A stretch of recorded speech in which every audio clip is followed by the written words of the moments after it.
إن الحمد لله نحمده ونستعينه ونستغفره ونعوذ بالله من شرور أنفسنا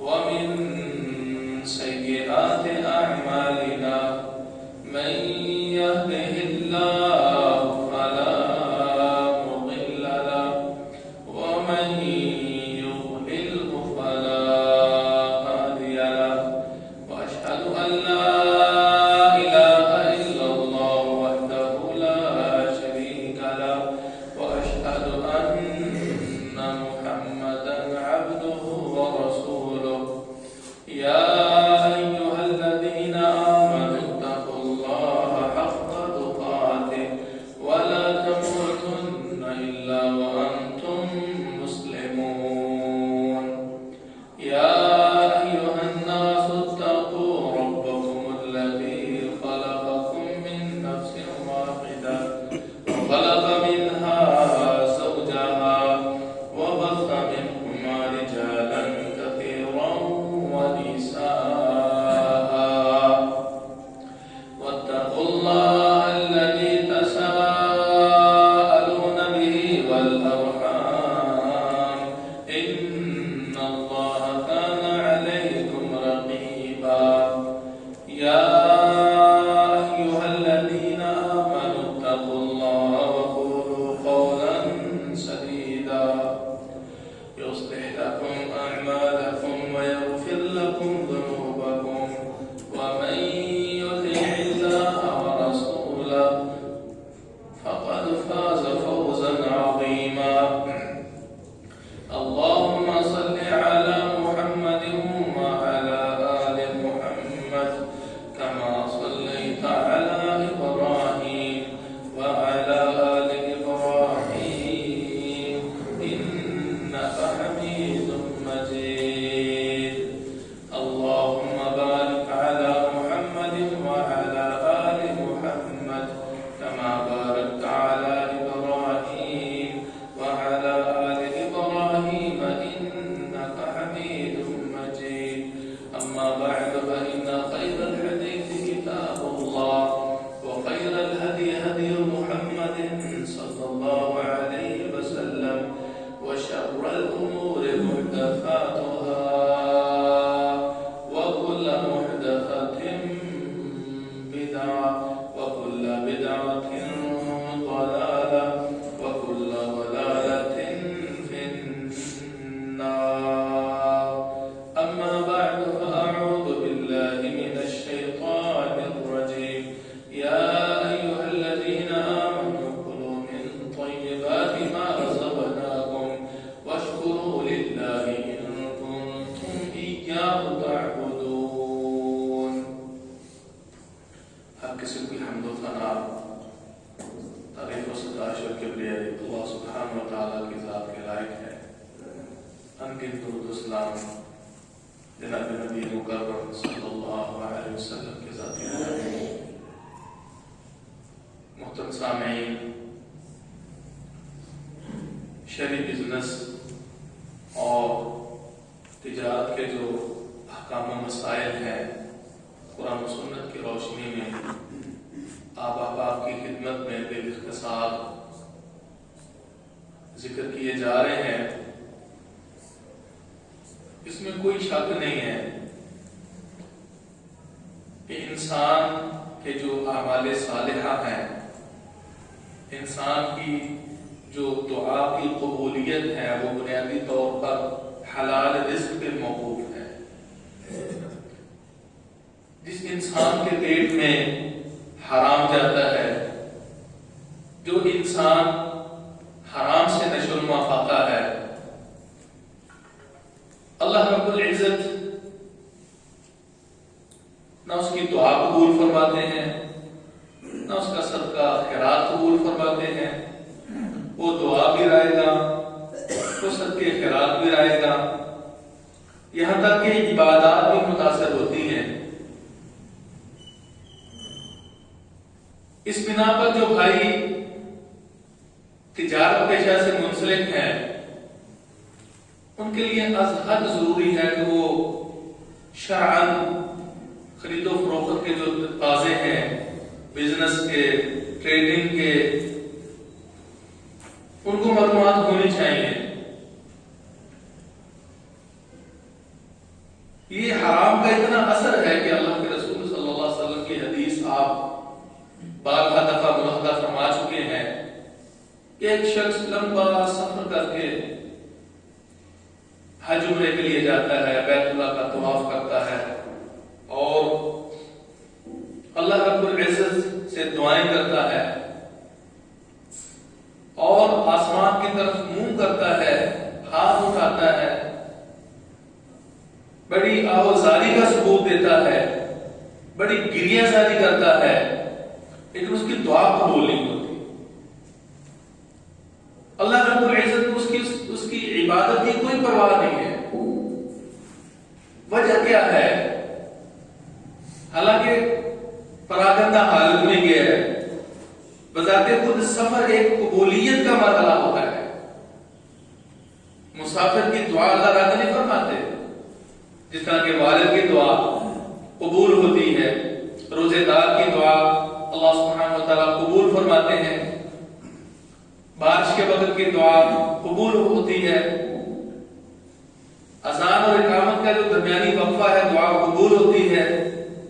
مختلف گھڑیاں ہیں قبولیت کی۔ تو ایک وہ مقام اور وہ جگہ کہ جس میں انسان اللہ کے انتہائی قریب ہو جاتا ہے، لیکن حرام کھانے کی وجہ سے اللہ رب العزت اس کی دعا میں قبول فرماتے۔ اور حدیث میں آتا ہے وَمَطْعَمُهُ حَرَامٌ وَمَشْرَبُهُ حَرَامٌ وَغُذِّيَ بِالْحَرَامِ فَأَنَّىٰ يُسْتَجَابُ لِذَٰلِكَ۔ اس کا کھانا پینا حرام کا، اس کا لباس حرام کا، اور کبھی ایسے کہ پرورش اس نے حرام کے اندر کی ہے، بچپن سے لے کر باپ نے اس کے پیٹ میں جوانی، بلوغت اور آخری دم تک حرام ہی حرام اس کے پیٹ میں ڈالا ہے، اس نے حرام ہی کھایا ہے، تو اس کی دعا کیسے قبول ہو؟ رسول اکرم صلی اللہ علیہ وآلہ وسلم کا یہ بھی فرمان صحیح ہے، ان اللہ طیب لا یقبل الا طیبا، اللہ پاک ہے، طیب ہے، وہ طیب کمائی ہی قبول فرماتا ہے۔ رائقہ ہے وہ صدقہ، رائقہ ہے وہ صلہ رحمیہ کہ جن کے اندر انسان حرام سے دوسرے کا تعاون اور اس کی ہیلپ کرتا ہے۔ تو یہ ایک بنیادی قابل غور بات ہے، اور حلال کے بڑے اثرات ہوتے ہیں۔ حلال کمائی یہ انبیاء علیہ السلام کا طریقہ ہے۔ وہ حلال کمائی میں آپ نہیں سمجھتے تھے، ہاتھ سے مزدوری کرتے تھے، محنت کرتے تھے۔ رسول اکرم صلی اللہ علیہ وسلم بھی آپ سے محنت کرنا ثابت ہے، مزاربت آپ نے کی ہے۔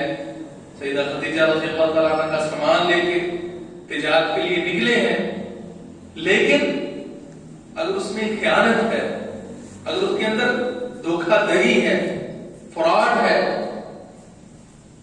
تو پھر وہ محنت بھی رائے گاہ جاتی ہے اور ملتا بھی اللہ کے کچھ نہیں۔ اب ایک مسئلہ یہ ہے کہ ایک انسان کہیں سے مال خریدتا ہے اور مال چوری کا نکلتا ہے، شرعاً و قانوناً ایسے مال کی کیا حیثیت ہے؟ سیدنا اسید بن حضیر رضی اللہ تعالیٰ عنہ سے یہ سنن نسائی کی حدیث ہے،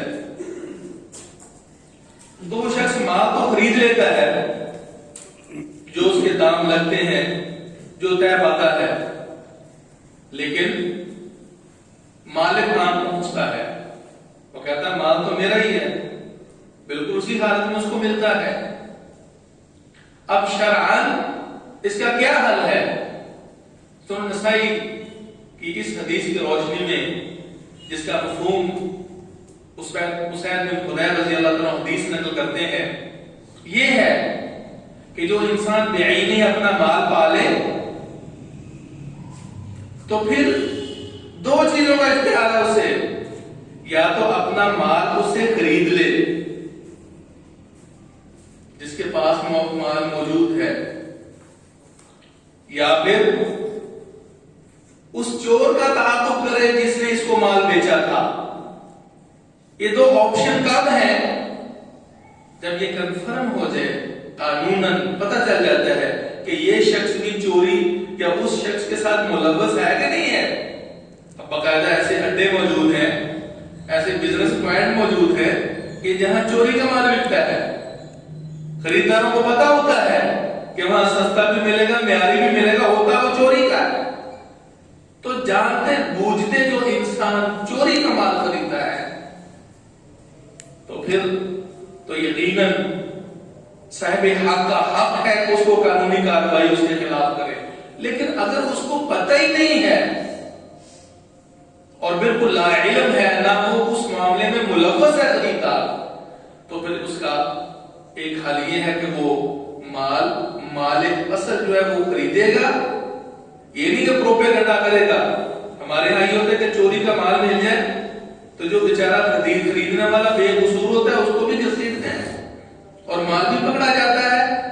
تو بالکل نہ یہ شرعاً جائز ہے اور نہ یہ اخلاقی طور پر جائز ہے کہ جس شخص نے جرم کیا نہیں ہے، جو شخص اس معاملے میں ملوث ہی نہیں ہے، اس نے پیمنٹ کر کے وہ مال لیا ہے، تو تفتیشی کو چاہیے نا کہ وہ اصل چور کا بوجھ لگائیں۔ مالک کا تو نقصان ہو گیا تو وہ ایک ہی معاملہ خرید لے یا پھر چور کا تعاقب کرے، یہ اللہ کے رسول صلی اللہ علیہ وسلم کا فرمان ہے۔ دوسری اس حوالے سے، کاروبار کے حوالے سے، منڈی یا بازار ہے۔ مسجد کے اندر کاروبار نہیں ہو سکتا، مسجد کے اندر کوئی چیز نہ خریدی جا سکتی ہے اور نہ بیچی جا سکتی ہے۔ رسول اکرم صلی اللہ علیہ وآلہ وسلم کی یہ سنن ترمذی کے اندر صحیح حدیث ہے، فرمایا اذا رأيتم من يبيع اذا رأيتم احدا اذا رأيتم من يبيع يبتاع في المسجد فقولوا لا أربح الله تجارته او كما قال۔ جب کسی شخص کو دیکھو نا مسجد کے اندر وہ سودا سلم بیچ رہا ہے یا وہ خرید رہا ہے، اس کو یہ بددعا دو کہ اللہ تیرے اس سودے میں، تجارت میں برکت نہ دے، تجھے خسارہ ہو۔ مساجد وہ بزنس پلان نہیں ہے، گویا کہ مسجد کے اندر لینا دینا نہیں ہونا چاہیے۔ باقی مسلمانوں کی مسلک کے لیے باقی جو دیگر معاملات ہیں عبادت کے ہیں اور مسلمانوں کی مسلک اور بھلائی کے ہیں، شورائی معاملات ہیں، وہ تو مسجد میں ہو سکتے ہیں، لیکن مسجد کے اندر خرید و فروخت نہیں ہو سکتی، یہ بھی منع ہے۔ شور و شغب ہوتا ہے، بہت سی خرابیاں مارکیٹ میں ہوتی ہیں۔ اگر مسجد کے اندر بزنس اور کاروبار کی اجازت دے دی جائے تو مسجد کا تقدس کمال ہو جائے گا۔ یہ کمال کی حکمت ہے جس کی وجہ سے شریعت نے منع کیا ہے۔ اس لیے وہ دروازے پر بیٹھے، باہر مسجد کے باہر بیٹھے۔ مسجد کے اندر تجارت کرنا رسول اللہ صلی اللہ علیہ وسلم نے منع فرمایا ہے۔ محترم سامعین، اب دوسری طرف جب ہم دیکھتے ہیں تو جو کھیتی باڑی سے منسلک لوگ ہیں ان کے بھی چند مسائل ہیں، اور ہمارے ہاں اتنا در کام ہو رہے ہیں، لیکن اس چیز سے قطع نظر کہ وہ پوچھ لیں کہ آیا جس صورتحال سے ہمارا واسطہ پڑا ہوا ہے مارکیٹ کے اندر، جو صورتیں کاروبار کی، بزنس کی، مزاربت کی، شراکت کی، یہ رائے آیا شریعت کے مطابق ہے بھی کہ نہیں ہے۔ عرب کے اندر ایک طریقہ کار یہ ہوتا تھا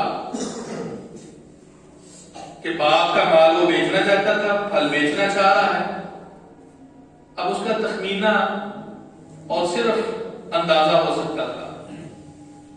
اب شرع نے منع کیا ہے کہ جو پھل درختوں پہ ابھی کچا ہے یا ابھی لگنا ہے، خشک پھل کے ساتھ اس کو بیچنا درست نہیں ہے۔ مطلب انگور ہیں، کھجور ہیں،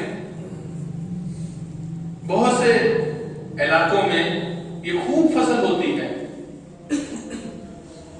اب درختوں پہ کھڑی فصل کا خشک فصل کے ساتھ سودا منع ہے۔ ہو سکتا ہے کہ وہ پیر تکمیل تک پہنچے گا نہ پہنچے، وہ پکے گی یا نہ پکے، اور خشک تو پورے ماپ تول کے ساتھ موجود ہے نا۔ کچی کھجوریں درختوں پہ خشک کے ساتھ نہیں بیچی جا سکتی۔ اسی طرح میوہ ہے اور یہ خشک انگور ہے، منقع ہے، تو بیلوں پہ کھڑا جو انگور ہے اس کا اندازہ لا کے آپس میں ان کو فروخت نہیں کیا جا سکتا جب تک کہ وہ نیچے اتر نہ جائے اور وہ خشک نہ ہو جائے۔ مقصد یہ ہے کہ پہلے وہ بیچے اپنا مال، باغ کا مال پک جائے وہ بیچے اور پھر وہ خرید لے۔ اس میں دھوکے، غرر اور نقصان کا جو خدشہ ہے وہ غالب ہے۔ اس لیے اللہ کے رسول صلی اللہ علیہ وسلم کی سیدنا جابر رضی اللہ عنہ کی حدیث ہے کہ اللہ کے رسول نے مزابنہ سے منع کیا۔ اور ایک ہے کہ محاقلہ، یعنی کھیتوں میں کھڑی فصل ابھی وہ پکی نہیں ہے اور اس کا ٹھیکہ ہو جاتا ہے، اس کی قیمت وصول کر لی جاتی ہے، بات چیت پکی ہو جاتی ہے۔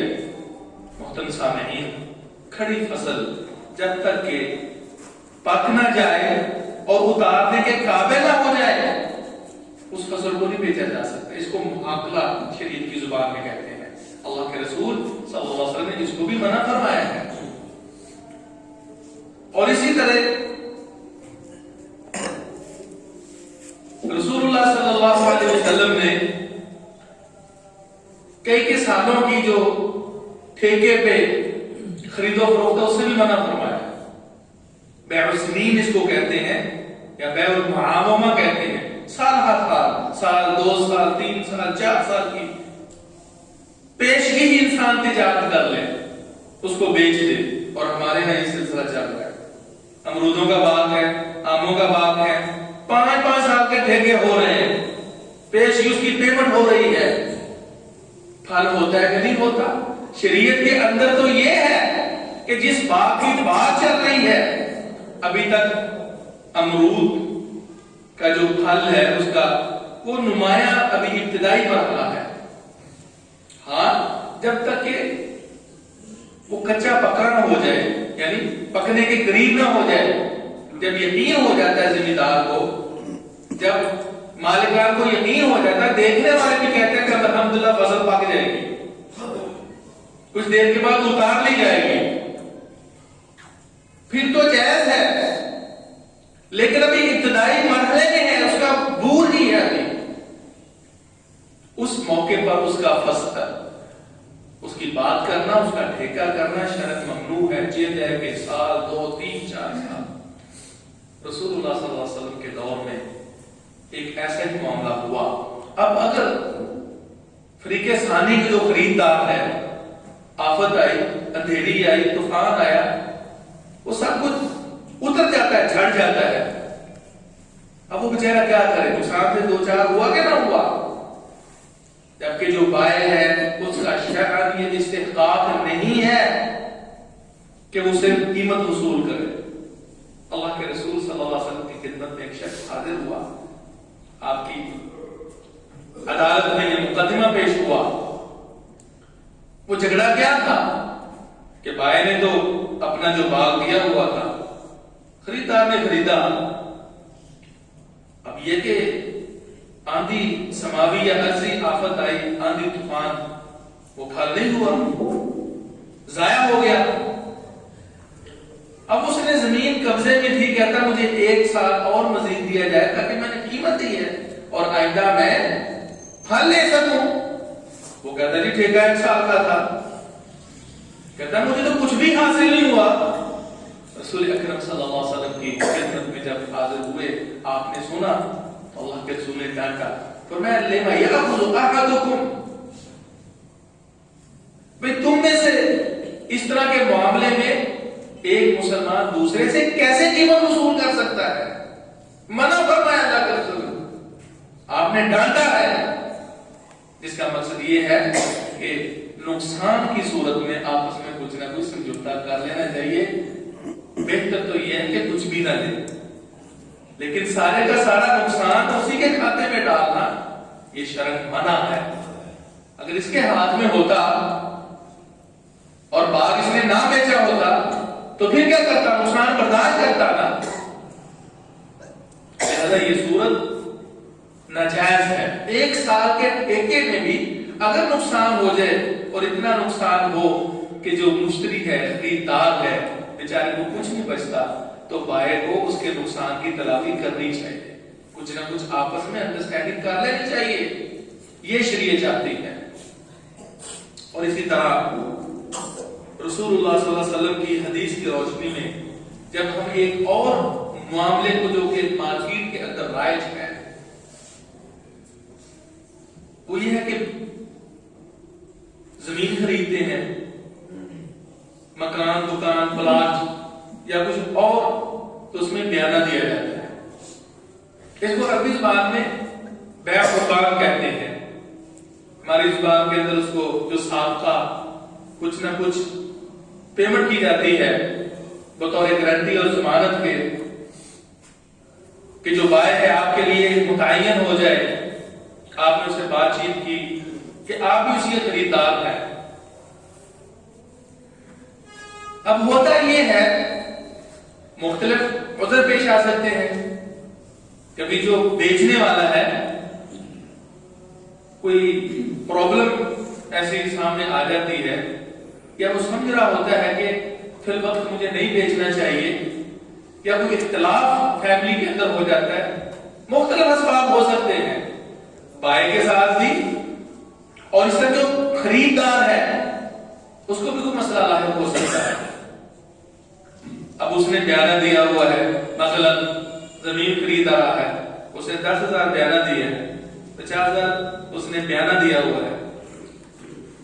اب خریدار پیچھے ہٹ رہا ہے اور کہتا بھائی میں نے خریدنا نہیں ہے۔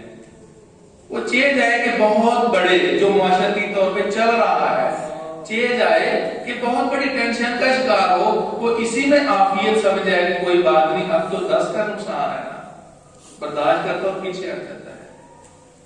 یا اسی طرح بیچنے والا جو ہے، اگر وہ نہیں بیچنا چاہتا تو ہماری کاغذی جو کاروائی ہے قانوناً اس میں یہ ہے کہ وہ پھر اتنے پیسے اسی کے برابر وہ دیتا ہے اس کو۔ محترم سامعین، شریعت کی جو اس حوالے سے نصیحت ہے، ایڈوائز ہے، وہ یہ ہے کہ اسی حدیث کی روشنی میں جو رسول اللہ صلی اللہ علیہ وسلم کا میں نے آپ کو فرمانے عالی سنایا ہے کہ جب انسان کی چیز ہاتھ ہی نہیں آئی، نقصان سے دو چار ہوا ہے اور اس نے وہ خریدی نہیں ہے، تو رسول اکرم صلی اللہ علیہ وسلم فرمایا بھی تم پھر اس کا مال کیوں لے رہے ہو؟ بے میں یاخذ احدکم مال اخیہ، کیوں اپنے بھائی کے مال کو مار رہے ہو؟ تو تھوڑا بہت ہو معمولی تو پھر تو بات سمجھ میں آتی ہے کہ مارکیٹ ویلیو اس کی متاثر ہوئی ہے۔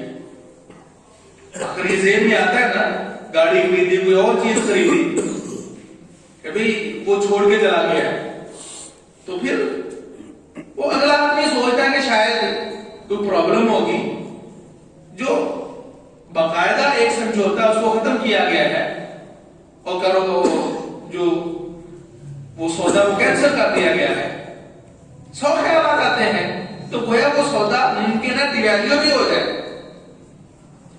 تو ان خدشات کی وجہ سے بعض فقہاء کا خیال ہے کہ اگر واقعتاً وہ انسان جو خرید رہا تھا بدنیتی کی وجہ سے سودے کو ریجیکٹ کر رہا ہے، تو پھر بائع کا حق ہے کہ وہ بیانہ واپس نہ کرے، کیونکہ اس کا اس عرصے میں نقصان ہوا ہے۔ یہ فقہاء کی ہے رائے۔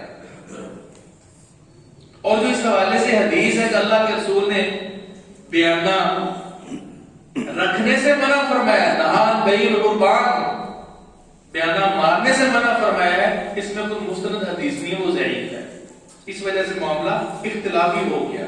تو دو رائے قائم ہو گئی، ایک کہتے ہیں چونکہ مارکیٹ کے اعتبار سے اس کو نقصان سمجھا جاتا ہے، لہذا جو پیمنٹ صاحب کا بیانے کے طور پر دی ہوئی ہے اس کو روک بھی سکتا ہے، یہ کرائے ہے۔ لیکن دوسرے کہتے ہیں کہ اس طرح نہیں ہونا چاہیے، تو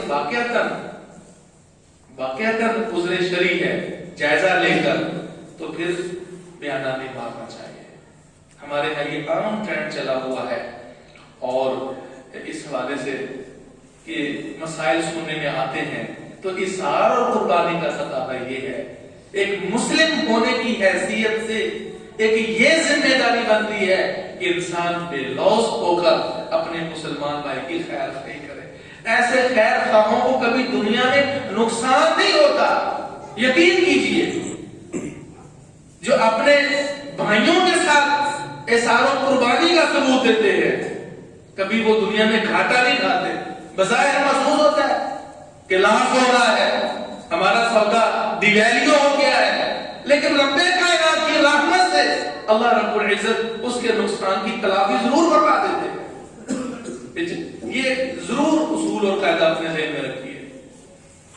یہی تو وجہ ہے کہ صحابہ کرام رضوان اللہ علیہم اجمعین کے دور میں یہ جو آپس میں بزنس کے معاملات تھے انتہائی احتیاط پہ مبنی ہوتے تھے، اور خود بے لوث ہو کر، خود غرضیاں مفاد پرستیاں ان کے اندر نہیں تھی، اور اللہ نے خوب ان کو نوازا۔ اب ایک اگلا جو اہم مسئلہ ہے وہ عربی میں اس کو حرج کہتے ہیں، اور ہمارے عرف عام میں اس کو نیلامی یا بولی کی بیع کہتے ہیں۔ عموماً نیلامی یا بولی میں آپ منڈیوں میں عموماً یہ چیز دیکھتے ہوں گے، اور اسی طرح کبھی گورنمنٹ کی طرف سے پرانی جو گاڑیاں ہوتی ہیں یا دوسری اس کی صورت ٹینڈر کی صورت میں ہوتی ہے، یہ بھی سلسلہ چلتا ہے۔ رسول اکرم صلی اللہ علیہ وسلم کے زمانے میں یہ مثال ملتی ہے نیلامی کی بھی اور بولی کی بھی، لیکن جائز حدود تک۔ اب اور فرمائیں، کاروبار اور بزنس میں اصل بات یہ ہے کہ آپ نے کوئی ایسا کام نہیں کرنا جو شریعت کے منافی ہے، جو مرضی کریں آپ، فری ہینڈ ہے، جو کام کرنا چاہتے ہیں آپ کریں، لیکن کم از کم آپ کو یہ معلوم ہونا چاہیے کہ جو میں کام اختیار کرنا چاہتا ہوں، جو بزنس کرنا چاہتا ہوں، یہ کسی حرام کام کے زمرے میں نہیں آتا۔ غالباً شریعت کے اندر 32 سے 35 ایسے معاملات ہیں جو شریعت نے حرام قرار دیے، ان کو ہائی لائٹ کیا ہے۔ یہ کاروبار کی اقسام انسان کے ذہن میں ہونی چاہیے۔ ایک بزنس مین ان احادیث کو، ان معاملات کو سمجھ لے، اور جب وہ ذہن میں بیٹھ جائے تو اس کا بڑا ہی فائدہ ہے، وہ بتا بھی سکتا ہے اور خود حرام سے محفوظ بھی رہ سکتا ہے۔ تو جو بھی کام ہے اس میں آپ کو اجازت ہے، پرمیشن ہے، بشرطے کہ کسی حرام کام کے دائرے میں وہ شامل نہ ہو۔ اور ہمیں حرام اور حلال کا کیسے پتہ چلے گا کہ ہمیں ان حرام صورتوں کے بارے میں معلومات ہوں۔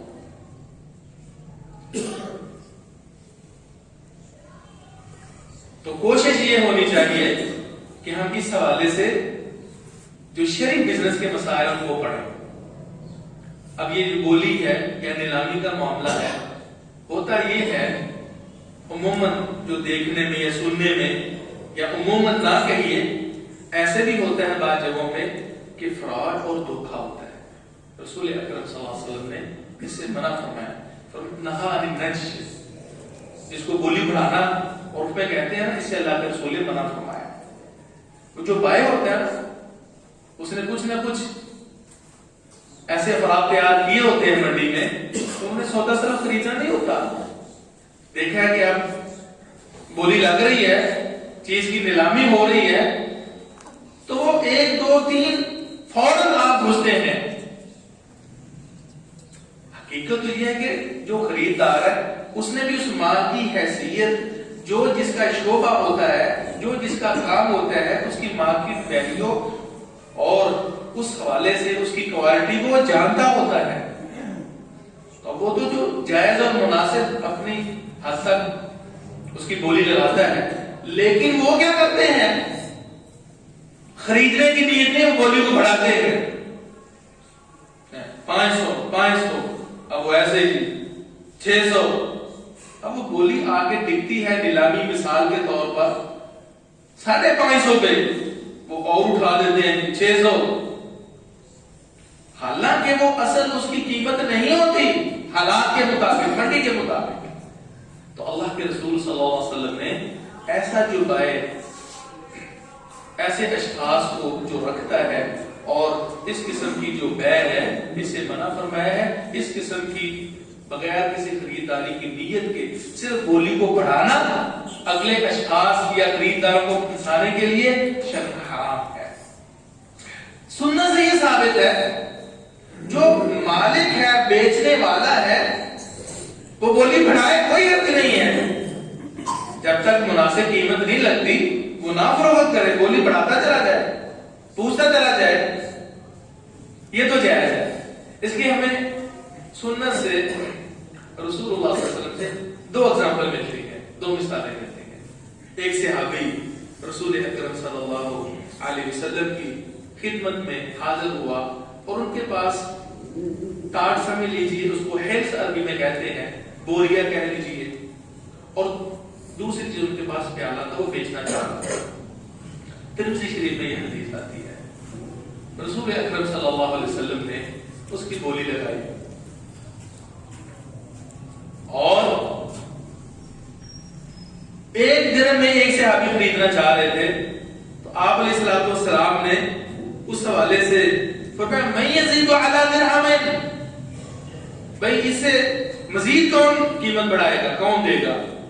میں یزید علی درہم یا میں یزید علی ہذا.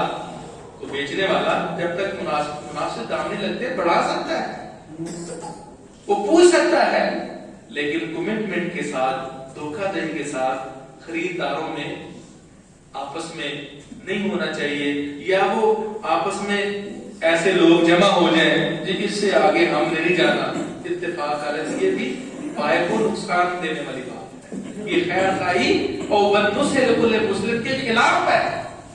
فری کیئر میں سے کسی کو نقصان نہیں ہونا چاہیے. تو جب ایک سے ابھی اٹھے فرمایا اللہ کے 2 درہم کی یہ دونوں چیزیں خریدتا ہوں، فرمایا ٹھیک ہے. گویا کہ اس سے ہمیں شرعاً اس بات کا ثبوت مل گیا کہ جو ہماری مارکیٹ میں اس طرح کی اگر بے چلتی ہے وہ شرع جائز. دوسری مثال رسول معظم صلی اللہ علیہ وسلم سے جو ہمیں ملتی ہے وہ معروف واقعہ ہے، اور وہ واقعہ آپ نے بچپن میں پڑھا ہوگا کہ ایک سائل آیا مانگنے کے لیے رسول اکرم صلی اللہ علیہ وسلم سے. اس نے سوال کیا تو آپ نے سوال سے اس کو روکا، فرمایا تیرے پاس کچھ ہے بیچنے کے لیے؟ تو اس نے کہا جی میرے پاس چادر ہے کہ گھر میں رسی ہے.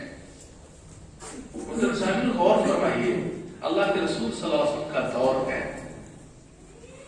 جو مانگنے والا آیا ہے وہ کس بنا پہ مجبور ہوا ہے؟ اس کے گھر میں کل اثاثہ ایک چادر بیچنے کے لیے صرف ایک رسی اور کچھ نہیں ہے. آپ کو یاد ہے ایک دفعہ رسول معظم صلی اللہ علیہ وسلم کو ایک خاتون نے نکاح کی پیشکش کی، آفر کی کہ اللہ کے رسول آپ سے میں شادی کرنا چاہتا ہوں. کتنی خوش نصیب عورت تھی جس نے اللہ کے رسول کی خدمت کے لیے اپنے آپ کو پیش فرمایا. آپ نے ارادہ نہیں کیا اور آپ کی چاہت نہیں تھی، وہ کھڑی رہی تو اس سے آپ بھی کھڑے ہو گئے. فرمایا اللہ کے رسول میرے ساتھ اس کا نکاح فرما دیجیے، میں کرنا چاہتا ہوں. اسی مجلس میں رسول اللہ صلی اللہ علیہ وسلم پوچھتے ہیں کہ تیرے پاس کوئی مہر کے لیے ہے؟ کہتے ہیں میرے پاس تو کچھ نہیں ہے. کہتے سوچو غور کرو کچھ ہے؟ کہتے نہیں اللہ کے رسول. فرمایا ولو بخاتم من حدید، جا کے دیکھو لوہے کی انگوٹھی ہی کیوں نہ مل جائے وہ بھی مہر میں دے دوں گا، لوہے کی انگوٹھی. اندازہ کیجیے وہ گئے گھر کو ٹٹول مارا، گھر کیا ہوگا؟ جھونپڑی ہوگی. تو لوہے کی انگوٹھی بھی نہیں ملی.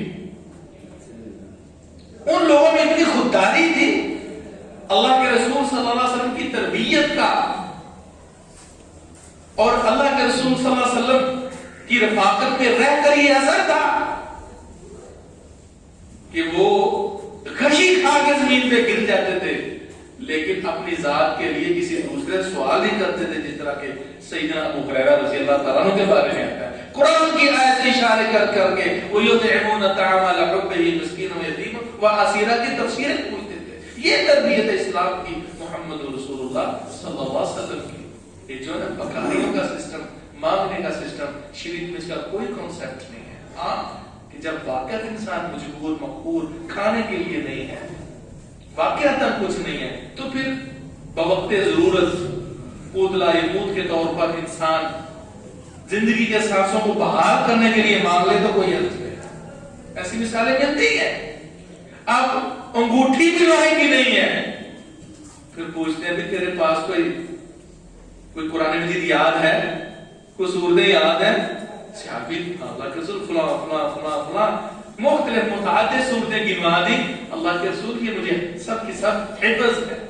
تو فرمایا قد زوجتو کہا بما معک من القرآن، یہ جو قرآنی صورتیں ہیں تیرے پاس بطور حق مہر کے انہیں حق میں رکھتا ہوں اور اس خاتون کا نکاح تیرے ساتھ کرتا ہوں۔ یہ تھے صحابہ کے حالات۔ آج ہمارے معاشرے کو کیا ہو گیا ہے؟ اچھے خاصے بات لوگ ہیں، لیکن ان کی کیا عادت ہے، اس لیے اس قسم کے معاملات میں جو کہ ضروریات زندگی پوری ہونے کے باوجود بھی اس لیے مانگتا ہے کہ مال کو بڑھایا جائے، اپنے مال کو بڑھانے اور جمع کرنے کے لیے عادت کے طور پر مانگتا ہے، ضرورت اور اضطرار یا حاجت کے طور پہ نہیں، عادت کے طور پہ مانگتا ہے۔ اس نے اپنا کاروبار یہ بنا لیا ہے، کل قیامت کے دن آئے گا، رسول معظم صلی اللہ علیہ وسلم نے فرمایا ہے اس کے چہرے اور وجود کے اوپر ایک بھی بوٹی نہیں ہوگی، ماس نہیں ہوگا، خوفناک چہرہ ہوگا، ہڈیوں کا پنجر ہوگا، چہرے پہ گوشت نہیں ہوگا۔ اللہ رب العزت اس سے ہمیں محفوظ فرمائے۔ میرے محترم بھائیوں، ایک اہم جو اس حوالے سے ہمیں بزنس کے حوالے سے روزمرہ زندگی میں ایک طریقہ کار کام کا ملتا ہے، وہ ہے مزاربت۔ ایک انویسٹر ہوتا ہے، دوسرا محنت کرنے والا ہوتا ہے۔ بہت سی ایسی صورتیں پیش آتی ہیں جو کہ عموماً حرام پہ مبنی ہے، شرم ناجائز ہے۔ ایک بزنس مین ہے، وہ بزنس کر رہا ہے، دوسرا کہتا ہے بھئی یہ لاکھ ہے، 2 لاکھ ہے، 5 لاکھ ہے، 10 لاکھ ہے، یہ میرا بھی انویسٹ کر لے۔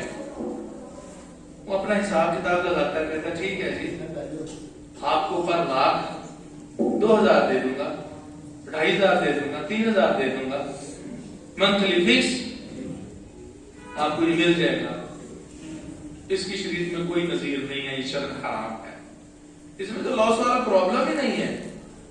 کام تو وہ ہوتا ہے جس میں کمی بیشی ہوتی ہے، کبھی زیادہ نفع آئے، کبھی کم بھی ہو جائے، اگر نفع ہی آتا جا رہا ہے، لیکن احتمال نقصان کا بھی اس میں ہوتا ہے۔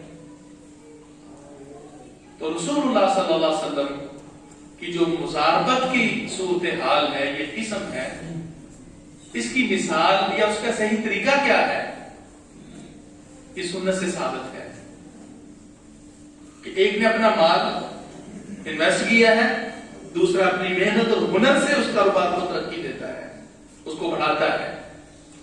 اللہ کے رسول صلی اللہ علیہ وسلم قبل نبوت جو آپ نے تجارت کی ہے سیدہ عائشہ رضی اللہ، سیدہ خدیجہ رضی اللہ تعالیٰ عنہ کے ماں کے ساتھ، وہ مزاربت کی، وہ جو پروفٹ اور نفع تھا اس میں پرسنٹیج مقرر تھی، پیسوں کی صورت میں نہیں، باقی کل منافع کا حصہ مقرر تھا۔ وہ وہاں بھی ہو سکتا ہے، وہ جو بھی انسان مقرر کر لے۔ اور اسی طرح بخاری وغیرہ میں یہ حدیث بھی ملتی ہے، اس کاروبار اور بزنس کے حوالے سے اس کی مشروعیت کی جو بنیادی دلیل ہے، جب اللہ کے رسول صلی اللہ علیہ وسلم نے انصار و مہاجرین کے درمیان مواخات قائم کی نا، بھائی چارہ قائم کیا، یہ نہتے مسلمان جو اپنے گھر بار جانے لٹا کر قربان کر کے اللہ کے رسول صلی اللہ علیہ وسلم اور اللہ کے دین کی خاطر اپنا وطن عزیز چھوڑ کر مدینے کی طرف ہجرت کرتے ہیں. نہتے مسلمان تہی دست کاروبار بھی گئے, بزنس بھی گیا, سب کچھ ادھر چھوڑ کے آ گئے. تو اللہ کے رسول صلی اللہ علیہ وسلم کے پاس جو مہاجرین صحابہ تھے انہوں نے پیشکشیں کی. سعد بن ربیع کا واقعہ یاد ہے نا, انہوں نے تو یہاں تک عبد الرحمن بن عوف رضی اللہ تعالیٰ کو پیشکش فرمائی کہ دیکھیں, اور حدیث میں آتا ہے کہ وہ بہت بڑے مدینے کے بڑے تاجر تھے, بہت بڑے زمیندار تھے اور بہت بڑا اثاثہ تھا ان کا. کہتے جتنی میرے باغات اور زمین ہے میرے بھائی, آدھی تیری آدھی میری. اللہ کے رسول نے تجھے میرا بھائی بنایا ہے, یہ اخوت اسلامیہ تھی. اور میری 2 بیویاں ہیں, صحیح بخاری میں ہے, میری 2 بیویاں ہیں, ان دونوں میں سے جو تجھے اچھی لگتی ہے تم اشارہ کرو, میں اس کو طلاق دیتا ہوں, تم اس کے ساتھ نکاح کر سکتے ہو. کمال ہے انسان. وہ کہتے ہیں نہیں, دلونی علی سوق المدینہ, مجھے مدینے کا بازار دکھائیے, میں کام چھوٹا موٹا کام کرنا چاہتا ہوں. یہ تربیت کا نتیجہ ہے. تو پھر اللہ کے رسول صلی اللہ علیہ وسلم کہ ان صحابہ کے درمیان جو کہ مدنی انصاری زراعت پیشہ لوگ تھے اور جو مہاجرین تہی دست آئے تھے, یہ معاہدہ ہوا مزاربت کا. ان کی زمینیں باغات تھی, تو نے کہا ہم تمہیں زمینیں دیتے ہیں. انہوں نے کہا کہ ہم تمہاری زمینوں میں کام کاج کرتے ہیں اور اس میں جو پروفٹ کی پرسنٹیج مقرر کر لیتے ہیں. کل پروفٹ کا ہاف بھی ہو سکتا ہے. یہ ہے شراکت داری. اور یہ کہہ رہے ہیں کہ آپ کو اتنے پیسے اس میں سے مل جائیں گے, لاکھ کے اتنے مل جائیں گے, یا کپڑوں میں شریک کیا ہے, کلاس ہاؤس ہے, تو کہتے جی پر سوٹ آپ کو 1 روپیہ 50 پیسے پروفٹ ملے گا. یہ غلط ہے.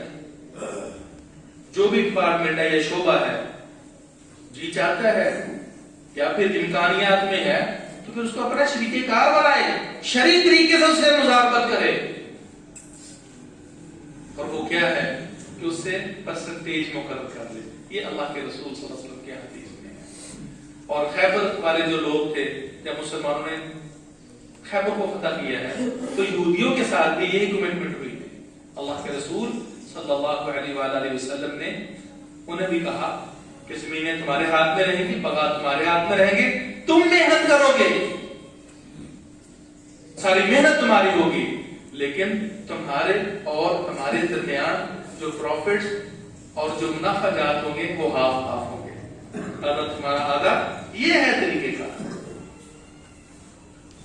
اب اس حوالے سے ایک عجیب واقعہ آتا ہے جس میں صحابہ کرام کی جو عظیم تربیت ہے اس حوالے سے بھی اہم سبق ملتا ہے. اور دوسرا ایک دو بنیادی مسئلے وہ مجھ سے اخذ ہوتے ہیں, اس کا بھی تعلق مزاربت کے بزنس سے ہے. یہ موتا امام مالک میں بسنتے سے ہی واقعہ منقول ہے. عراق کے اندر عمر بن خطاب رضی اللہ تعالیٰ عنہ کی عمارت کے ایام ہے, جس وقت وہ امیر المومنین تھے. تو ان کے 2 بیٹے عراق میں جہاد کے لیے گئے ہوئے تھے, عبداللہ اور عبید اللہ رضی اللہ عنہ. اب وہاں بصرہ کے جو عامل تھے وہ مساشری تھے, ان کے آپس میں ملاقات ہوئی. حضرت عمر رضی اللہ تعالیٰ عنہ امیر المومنین تھے, اور پھر حضرت عمر کا جو صحابہ کے دل میں مقام و مرتبہ تھا, انسیت تھی, یقیناً بہت زیادہ تھی.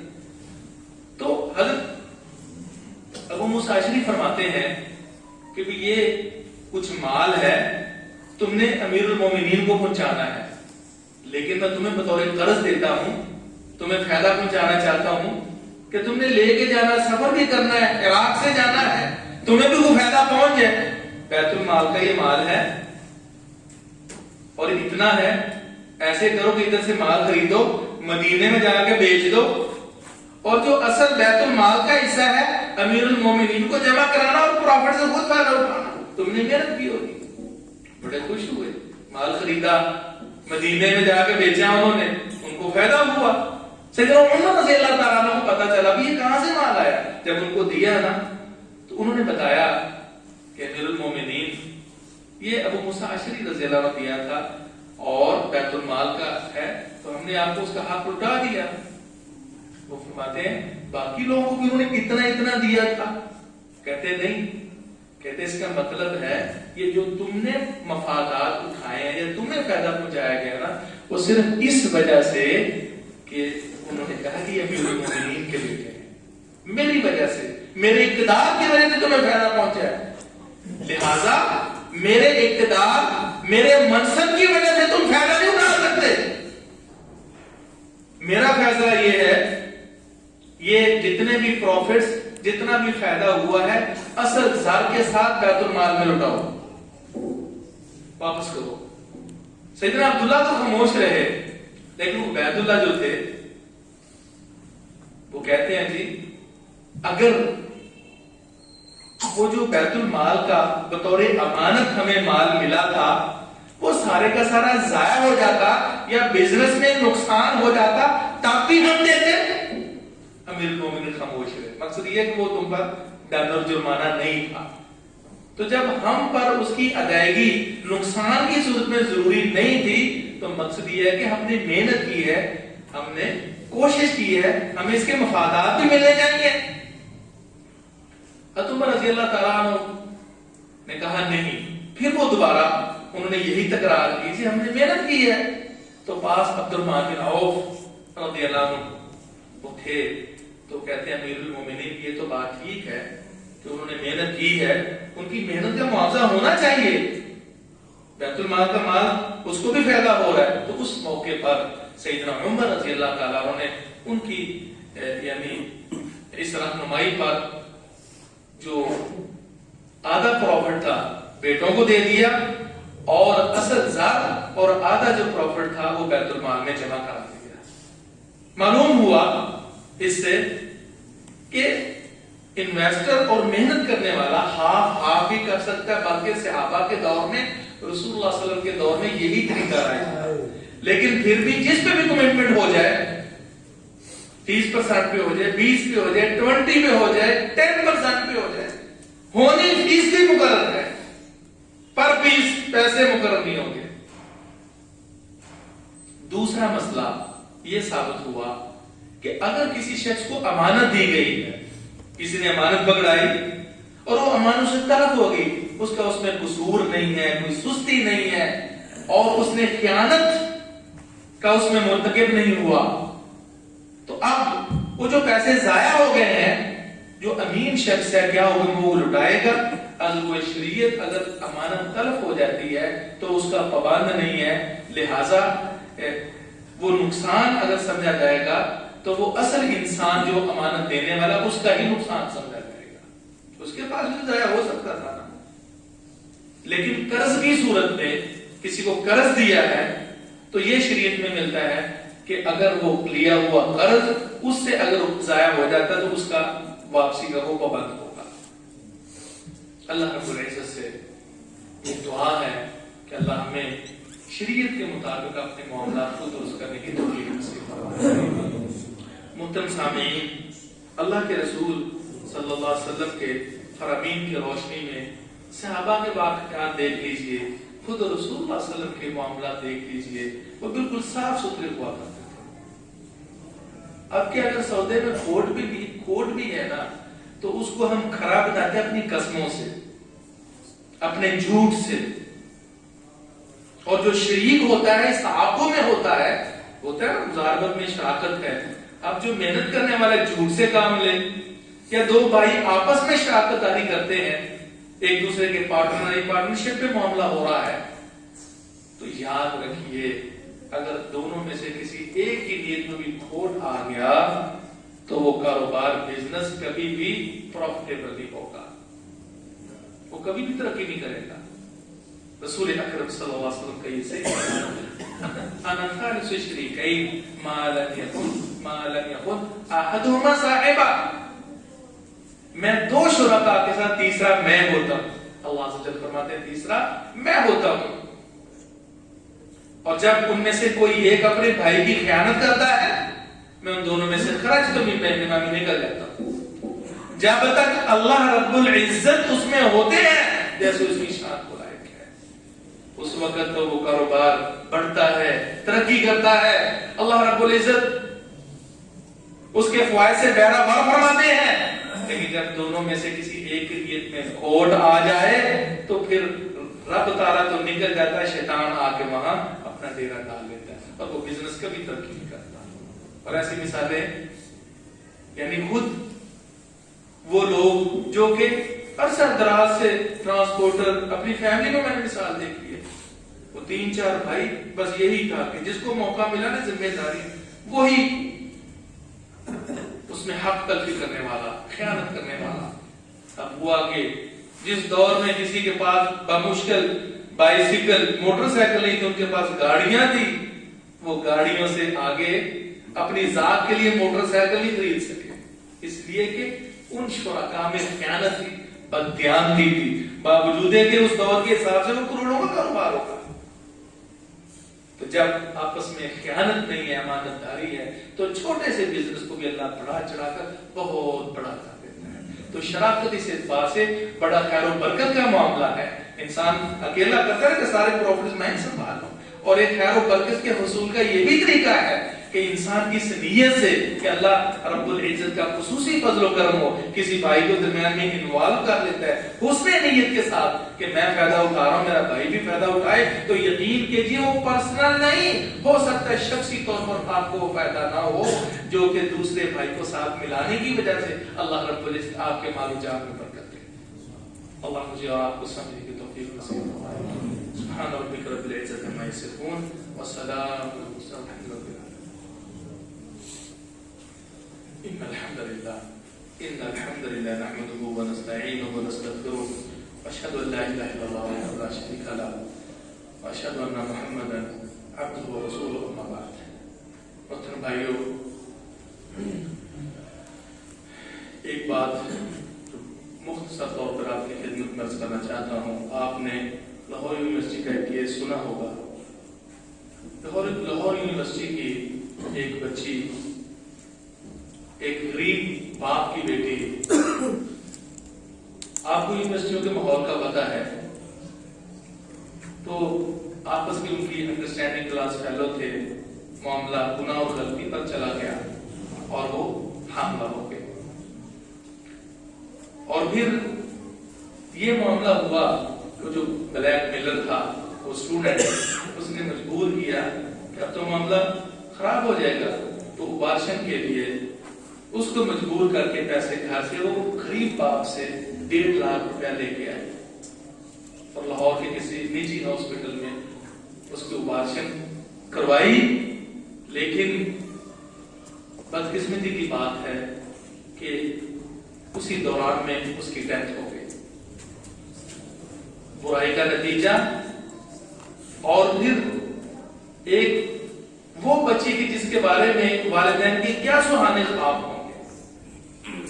ہمارا ماحول بے دینی کا ماحول وہ کیا دے رہا ہے، ہمارا کیا امیج بن رہا ہے. جان بھی گئی، گناہ بھی، اور پھر اگلی بات جو ہے قابل غور کہ ہمارا جو میڈیا ہے معمولی باتوں پر بڑا ایکٹیو ہو جاتا ہے. لیکن ابھی تک کوئی باقاعدہ اس حوالے سے، چونکہ وہ اسٹوڈنٹ یونیورسٹی کا تھا، اگر خدا نہ خواستہ کوئی باشرہ انسان تھوڑی بہت چھیڑ چھاڑ ہی کر لیتا نا تو وہ مچا دیتے. یہی واقعہ جب کسی مسجد مدرسے میں پیش آ جاتا تو کیا کچھ نہ ہو جاتا. یہ قابل غور بات ہے. یہ لیڈر طبقہ سب کچھ کرتا ہے. اور جہاں ہمارے لیے اس حوالے سے قابل غور بات یہ ہے کہ خدا اپنے گھروں کو دینی بنائیے. بھائیو، اگر بچیاں یہاں تک کہ بیٹے بھی کالج یونیورسٹی میں جاتے ہیں تو ہر لمحہ ہر آن اس پہ نظر رکھیے.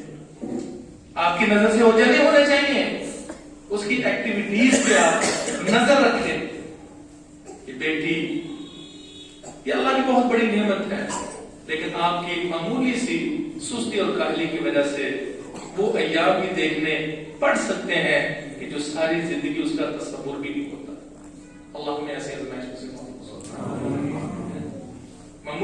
معمولی چیزیں ہم سمجھتے ہیں، لیکن حقیقت میں وہ ساری زندگی کا کیا قطرہ تباہ ہو جاتا ہے۔